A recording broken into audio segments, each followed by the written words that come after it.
What's up guys, Perry from Rockville here, and today I'm going to show you how to set up your HTS 820 with a gaming console. Another cool setup you can use with the HTS 820 is by setting it up with your gaming console. Now for this setup, it would be best if your gaming console had both an HDMI and an optical port. We recommend using the HDMI to connect your gaming console to your TV, and then you would use the optical port to connect to your gaming console. So we would recommend you use the HDMI port to connect to your TV for visual, and then use the optical port to connect to your home theater setup.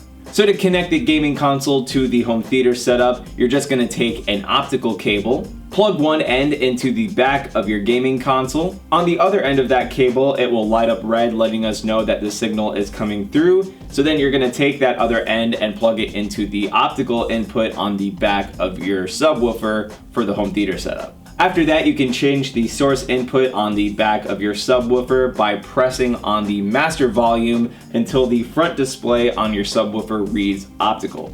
After that, you'll want to go into the sound settings of whichever console you're using. So if you're using your PS4 or PS5, Xbox, etc., you want to go into the settings there and go to the sound settings.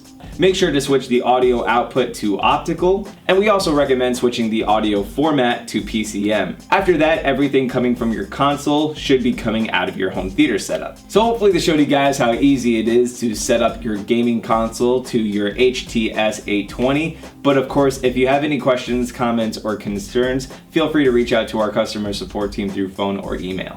As always, I'm Perry from Rockville, and we'll see you guys next time.